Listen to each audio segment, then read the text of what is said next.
हे प्रियो, साधु सुंदर सिंह भारत देश के पंजाब में रामपुर गांव में उनका जन्म हुआ था। साधु सुंदर सिंह सिख परिवार में से आए थे। साधु सुंदर सिंह यीशु मसीह से नफरत किया और स्कूल में दी गई बाइबल को फाड़ दिया। एक बार उन्होंने बाइबल को जला दिया और उस दिन से उनके दिल में बड़ी चिंता हुई उसे सच्चे परमेश्वर को जानने की। एक बार सुबह उठकर उन्होंने सभी देवता से प्रार्थना किया जिन्हें वह जानते थे, लेकिन उसे कोई जवाब नहीं मिला। तब साधु सुंदर सोचा, यदि मैं भगवान को इस रात नहीं देखा तो मैं रेल पटरी के नीचे आकर मर जाऊंगा। उस रात सुंदर ने बहुत प्रार्थना किया और कहा कि असलियत में भगवान है तो मुझे दिखाई दो।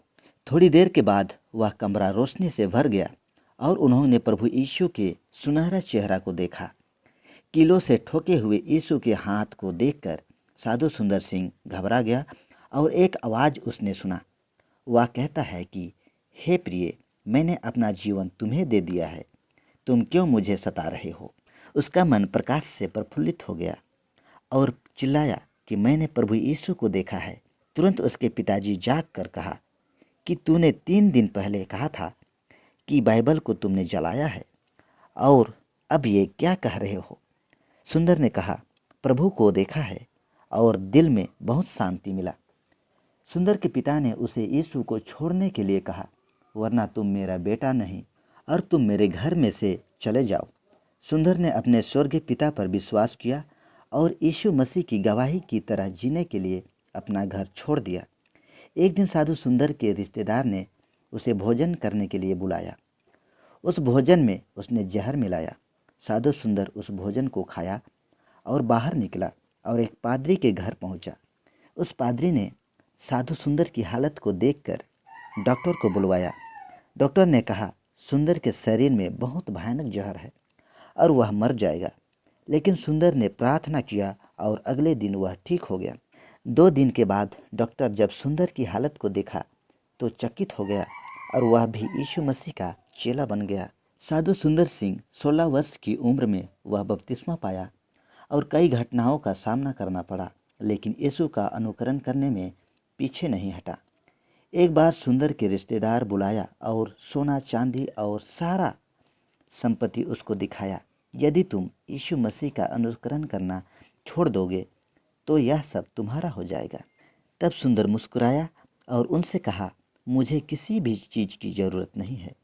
मसीह के संग रहते हुए पृथ्वी पर और कुछ नहीं चाहता। साधु सुंदर सिंह पवित्र जीवन जीने और खुद को मसीह के कष्टों को सामना करने के लिए उपवास करता था। मैंने यीशु का अनुकरण करने के लिए फैसला किया है। मेरे सामने क्रूस और मेरे पीछे दुनिया। मैंने फैसला किया है।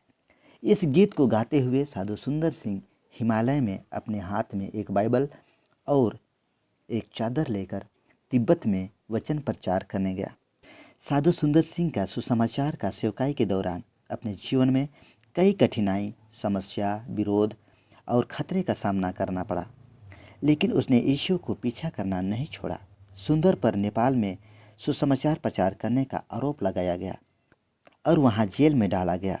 उसने कई कैदियों को भी सुसमाचार सुनाना शुरू किया और जब उसके शरीर में जैक डाला गया तब वह और भी परमेश्वर की स्तुति करने लगा। उसे देखकर जेल के अधिकारी सोचा कि वह पागल है और वहाँ थोड़ी दिनों के बाद जेल में से बाहर निकाल दिया गया। साधु सुंदर सिंह से एक सवाल पूछा गया कि समस्याओं के समय अपनी खुशी का क्या कारण है। तब सुंदर ने इस तरह उत्तर दिया, मेरी समस्याओं और क्लेश में मसीह का क्रूस मुझे आराम और शांति देता है। मेरे यीशु मेरे लिए स्वर्ग को छोड़ा और क्रूस पर मर गया। उसके आत्माओं को कमाना कोई बड़ी बात नहीं है। सुंदर सिंह के चेहरे में लोग यीशु मसीह को देखने लग गए थे। उसने अपने कामों से कई लोगों को यीशु मसीह का अनुकरण करना सिखाया। सुंदर सिंह दूसरों को परमेश्वर का प्रेम को बताता था। उनका संदेश साधारण दृष्टांत से रहता था। Europe, America, Australia, China, Japan और भारत के सभी हिस्सों में उन्होंने यीशु का प्रवचन प्रचार किया। सुंदर ने कई बार सुसमाचार सुनाने के लिए तिब्बत तक पहुंचने की कोशिश की और अंत में वह तिब्बत गया और वापस नहीं लौटा। हमें नहीं पता कि वह यात्रा के दौरान मर गया है या शहीद हो गया है। हो सकता है कि इस दुनिया में मसीह के लिए अपनी यात्रा पूरी हो गई है और उसे स्वर्ग में ले जाया गया है। सुंदर ने कहा कि मेरा लक्ष्य दुनिया में मसीह का प्रचार करना ही है। उन्हें 20वीं शताब्दी का प्रेरित कहा जाता है। इनके जीवन के द्वारा हम यीशु मसीह को इस तरह अनुकरण करना सीख सकते हैं।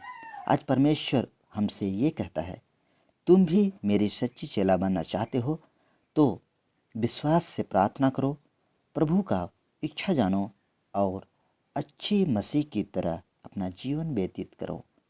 आमीन।